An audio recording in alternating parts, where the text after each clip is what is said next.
आप देख रहे हैं आज की सत्ता। हेलो दोस्तों, क्या हाल है। तारीख आज 26 सितंबर 2025 दिन शुक्रवार, हिंदी तिथि चतुर्थी। और आइए बात करते हैं आज के मुख्य समाचार में देश भर की तमाम बड़ी खबरों पर नजर डालते हैं। देखिए पहली खबर, पीएम मोदी आज 26 सितंबर को लॉन्च करेंगे मुख्यमंत्री महिला रोजगार योजना।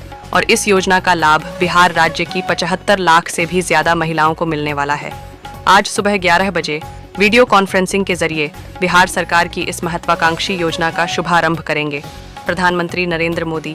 और इस योजना के पहले चरण में बिहार राज्य के 75 लाख महिलाओं के खाते में 100 रुपये की सीधी धनराशि ट्रांसफर की जाएगी, यानी 7,500 करोड़ एक साथ महिलाओं के खाते में भेजे जाएंगे।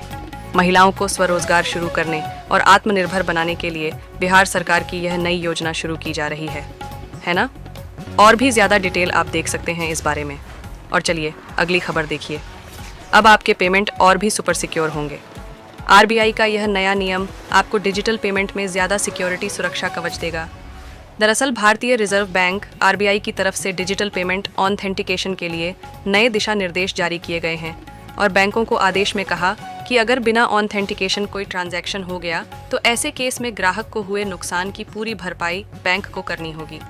दरअसल आपको पता होगा, कई बार इस तरह के साइबर फ्रॉड की घटनाएं हमें देखने को मिलती हैं कि ग्राहक को उसके मोबाइल नंबर पर एसएमएस ओटीपी भी नहीं आता है, डायरेक्ट उनके बैंक खाते से पैसे कट जाते हैं, राइट।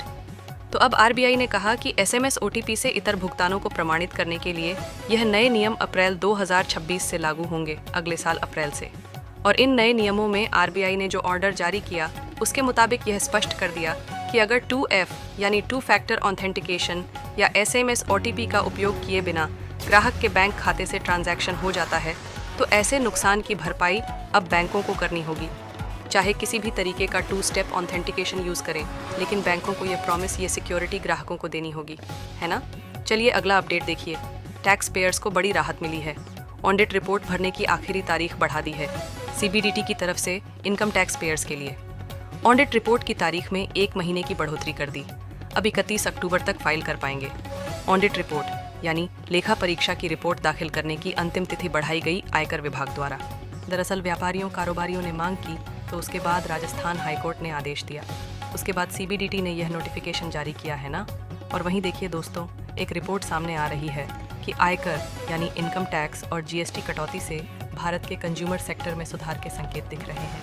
मतलब हाल ही में जो सरकार ने जीएसटी 2.0 लागू किया, तो यह जीएसटी सुधार से आने वाले त्योहारों के दौरान भी उपभोक्ता खपत में बढ़ोतरी यानी वृद्धि होने की उम्मीद है। इक्विटी बाजार को भी बूस्टअप मिलेगा।